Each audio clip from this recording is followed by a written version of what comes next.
All right, I thought I would describe my theology a little bit. Basically, I've got a simple position.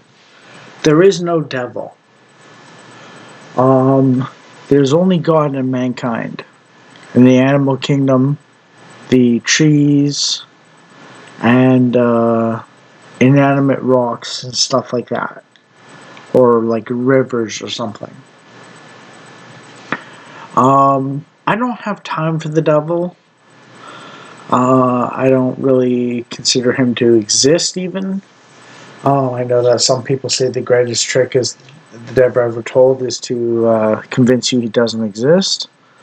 And I get that some people need the crutch of personifying evil to be a person so you can avoid what they say. And that's appreciated and so on. And I get why people do that a little bit. But it's never been my thing. For me, there's always been the highest order and myself, the highest perfection and the me with my flaws.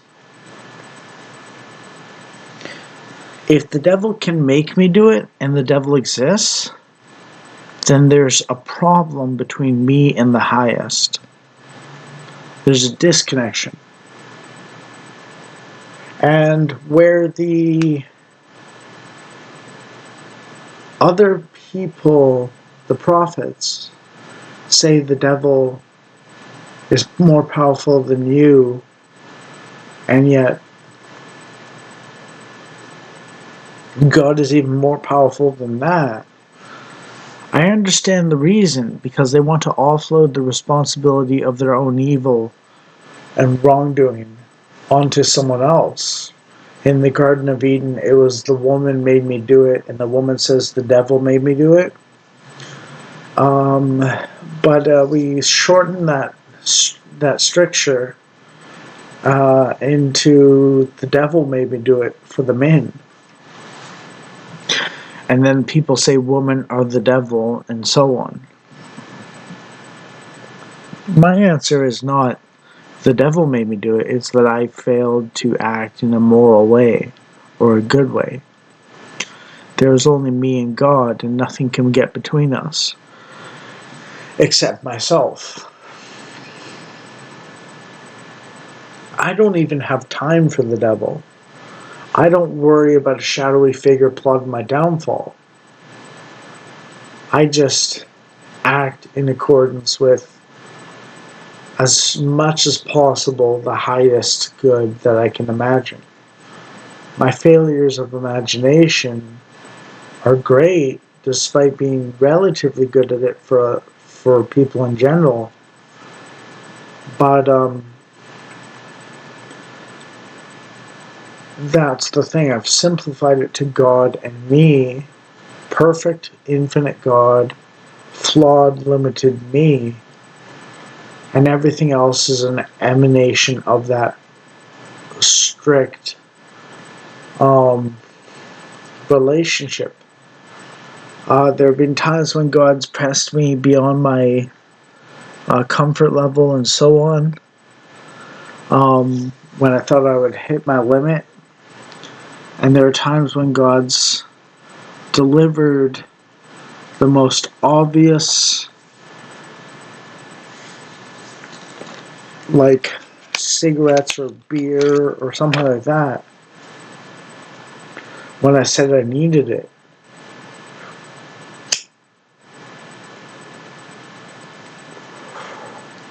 There's not exactly an entire mechanism on it, but it leans towards teaching me the lessons that God knows better than I do when I need. But He's willing to stoop to my level to provide what I want, a little bit at least initially, and possibly eventually deeply. And my life is basically awaiting patiently and doing what I can in accordance with God's will, until He gives me what my deepest desires, or my truest desires, or something. my deepest, truest desires, let's say, of a woman and child, or woman and children. I don't have an interest in multiple women. I have an interest in one woman who I think is good enough for me. She might not see it. She might not think I'm good enough for her. And maybe that's true in some ways, but God is the one who chooses who gets with who and so on. And some people might interpret this to mean if I can get away with it, then it's good. And that's the wrong answer. There is, in fact, a highest good that you should strive for. Like, I would even suggest to a homosexual that they should sleep with a woman anyways and get used to the feeling just to have children. And not, like, do things to the children.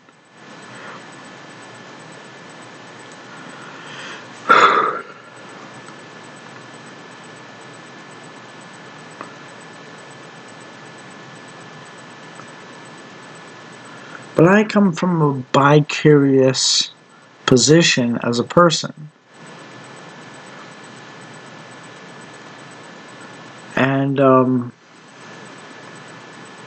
I learned that it was not actually a good position to be in, and that the various correlations to it are unpleasant to my highest good principles, so I dropped it. I've looked at pornography of the barely legal when I was younger by a long shot. And I've looked at the pornography of like the 40-year-old woman. And if you know the age of consent 20 years ago in Canada, you get an idea of just how wide a range of women that is. And then I turned against it and looked at drawn pornography only when the argument was made that real pornography destroys actual women. And I was like, oh, there's a moral argument. Okay, I'll follow it. You can lambaste me and bash me for morally failing before, but once the moral selection was clear, I made the higher choice. And that is really what it comes down to, is there's a certain degree of uncertainty, which is kind of an oxymoron in and of itself.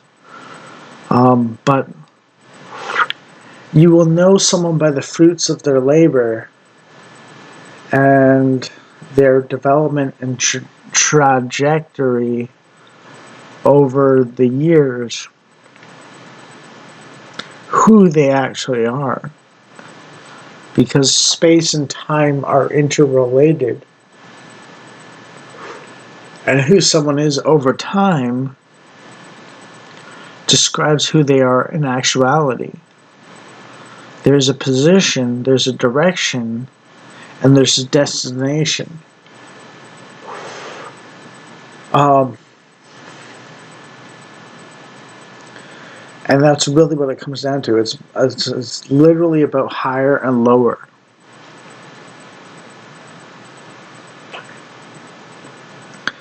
And what I have to say is that I don't take responsibility for what the devil makes me do. I take responsibility for what I decide to do.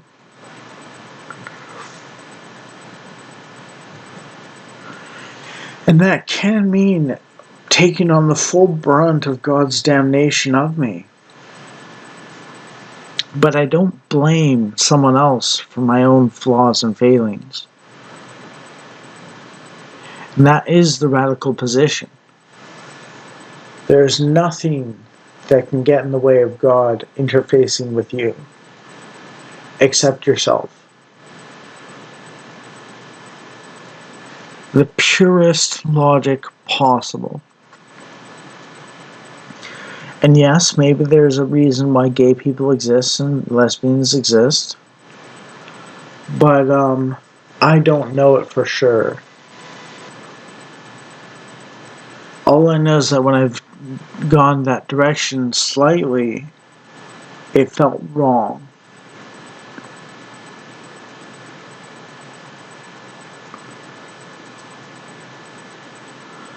And I am too honest about myself to ever change my judgment of that stuff.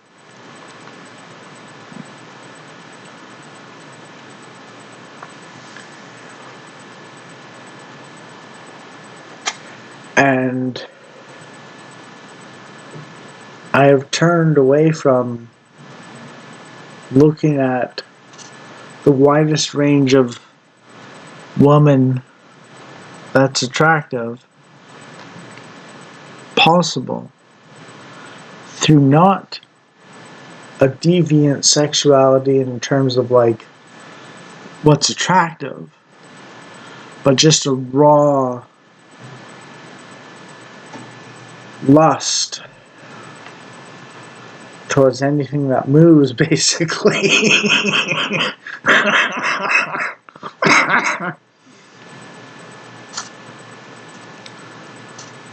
You know, like within a certain degree of reason, but a limited reason.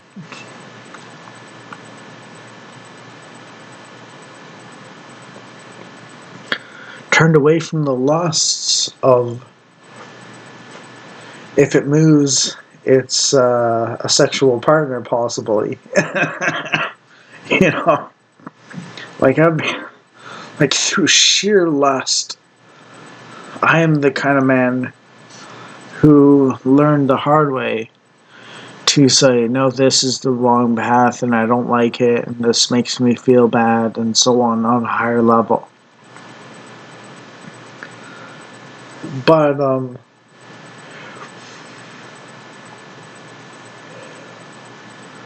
my journey has been radical honesty as much as possible, and then trying something and finding out it disagrees with me.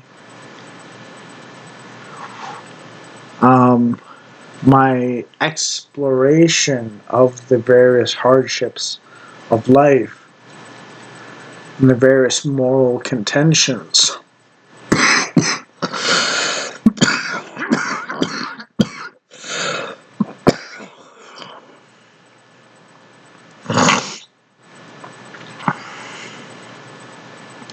is an exploration into what is highest and a knowledge of what is lowest, because I've experienced it. Without the lows, there would be no highs in my case. But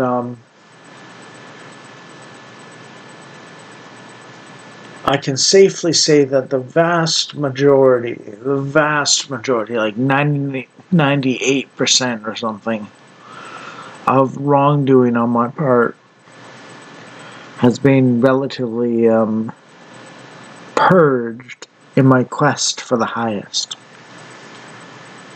And I will say there's a certain degree of ignorance involved in the deviancy and so on, or immaturity in it. But it's good to get to a position where I can be celibate basically for 8.5 years, waiting for the woman I love who's promised to me,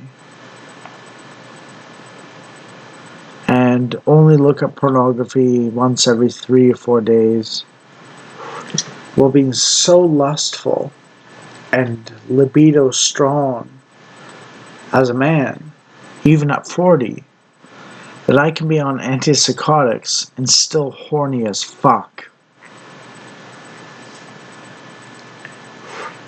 Yeah. Like they're drugging me in a way that other people are like, oh, my dick don't work anymore.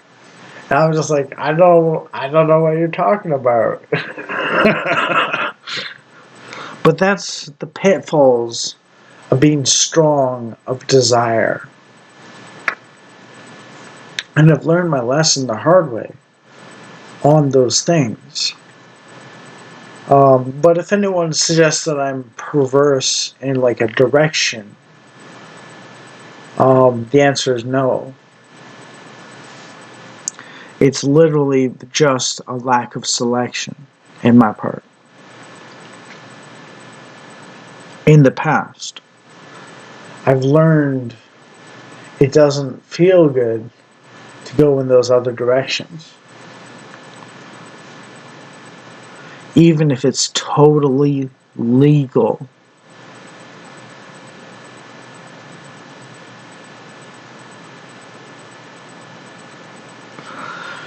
So yeah, I thought I would describe the situation that I'm in and my relationship with God and so on. Lust is in fact a big component of what I've morally failed at continually and so on. But, this is part of the limitations and so on.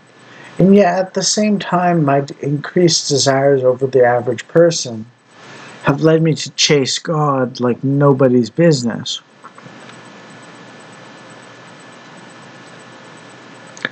I long to basically conquer the earth.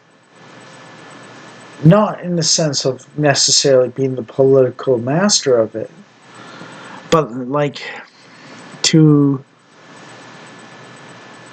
alter the course of development of the world in a way that is more conducive to my way of being.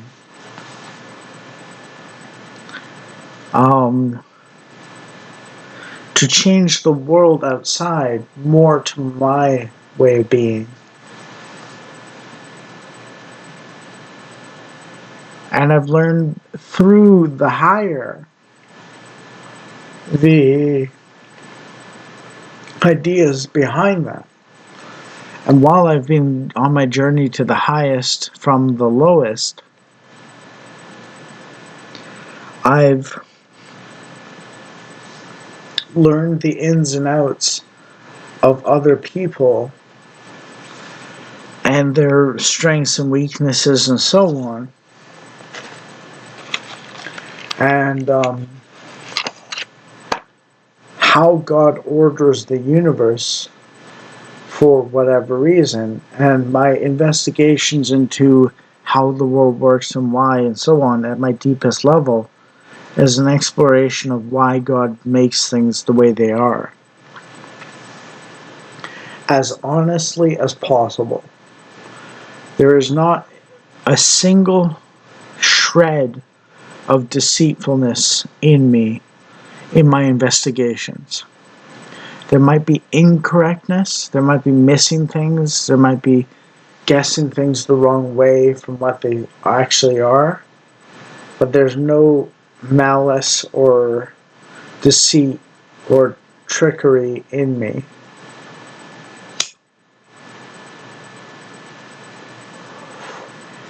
And my analysis of things is basically secure because God makes it secure. And divine hiddenness suggests there's an element of cunning, which I mentioned in a previous video, in God and how he relates to people. But at the same time, how he relates to people is more focused on wisdom and cunning as the occasional clutch in dealing with our flawed selves and fundamentally lacking selves, not an expression of his fullness. And that's the relationship between the fullness of God and when God is far away and so on. And you want God to be closer. And what God says is for flawed individuals there is great pain, and for perfected individuals, and I don't mean this in the absolute sense of perfection, but for perfected individuals who are stronger in God, there is lightness in the day-to-day affairs.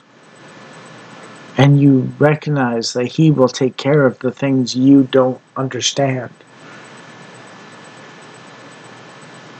But you have to have a curious mind and grow as a person. And there are things that you're better off not being so curious about, that maybe, and things you're better being a little curious about. But I've always maintained that there's only God and me, and everything else is irrelevant. Or maybe there's other people as well. But if I can't see it other than God, it's not real. And I shouldn't rely on it as an excuse for bad behavior.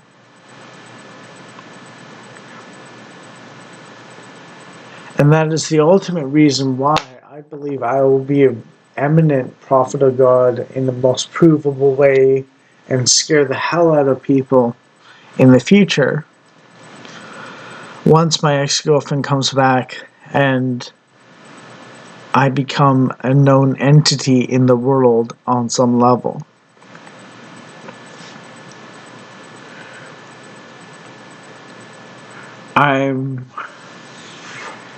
I might be wrong about this, but I think I'm going to severely change the world and update theology and so on. I don't know for sure.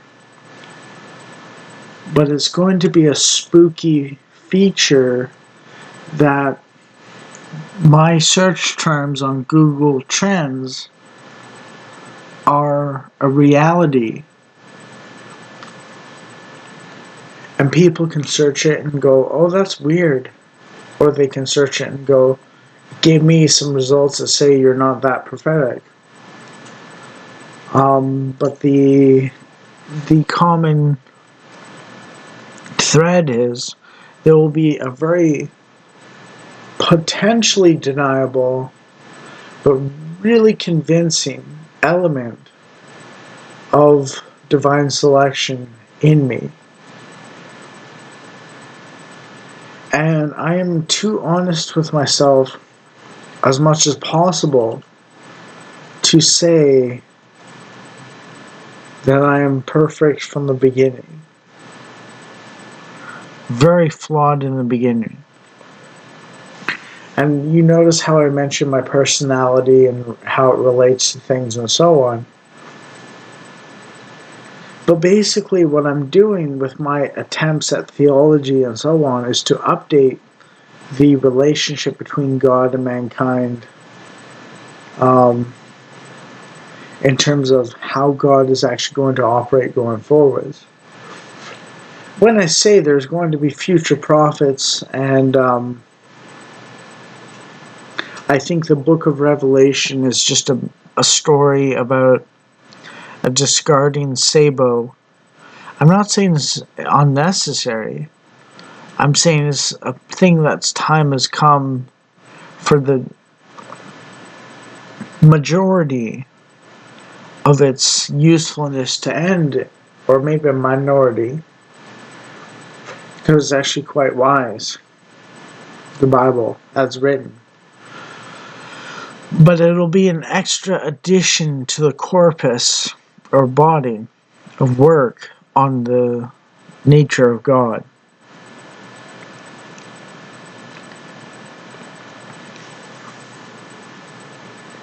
And where the Bible says it's the end of the world, I say it's the beginning of a new stage of human evolution.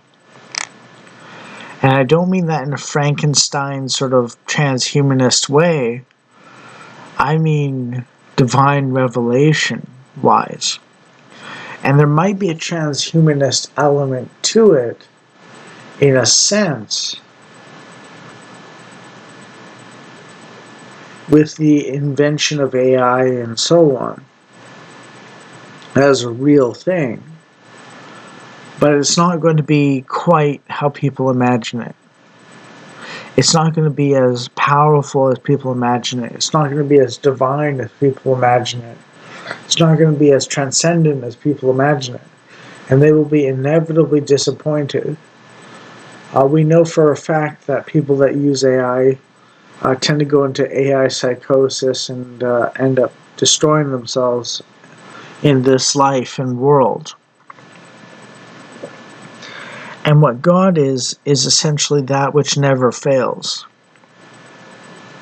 even when we do. And God never fails in our lives.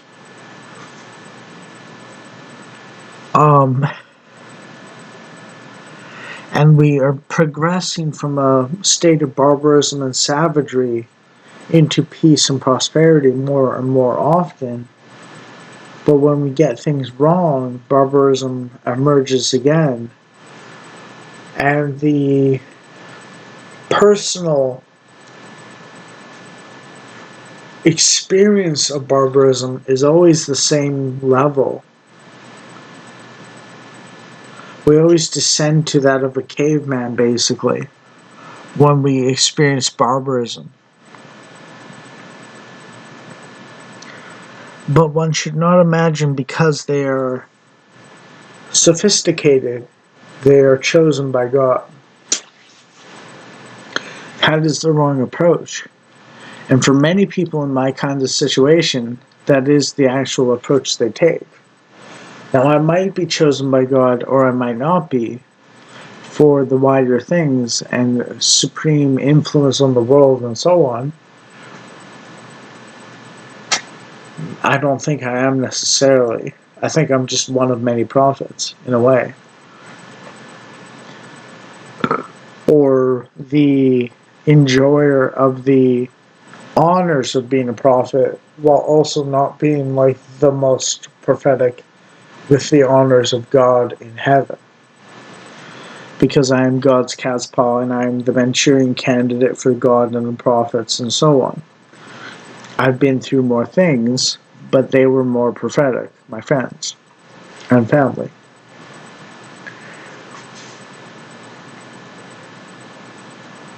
So the question then is, what is divine and what is human?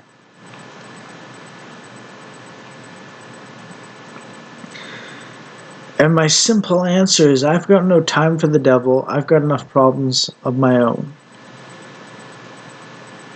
I've only got time for God and mankind, my fellow man. I might be autistic to some extent, so maybe that's why I'm not believing in the devil. But it doesn't matter, because at the end of the day, all that's left is you as an individual and God. And how you relate to other people is determined by your relationship with God on some fundamental level. You can be an atheist, and you can still have a relationship with God. You just don't recognize it.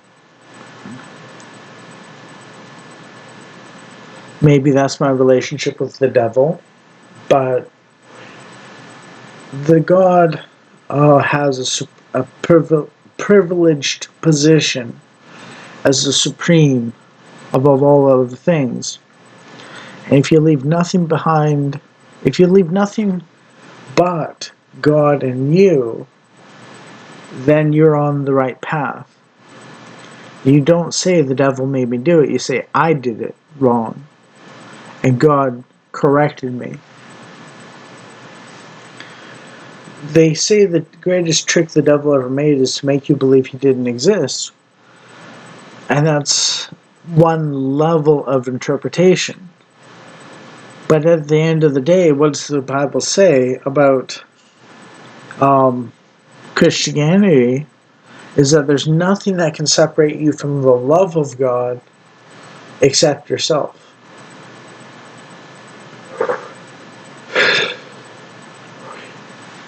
And really, that's what it comes down to. It's an ultimate formulation of how a bona fide prophet of God's works.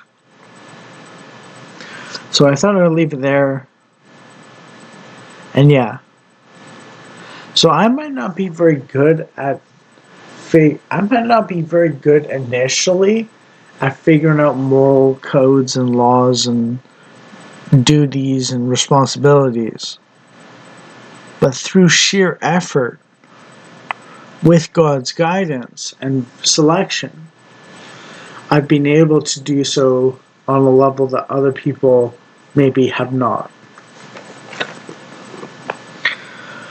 While having all the hallmarks of someone that is just torn by desires that are, in many people's words, unholy, basically, through a sheer strength of a rough position of desires.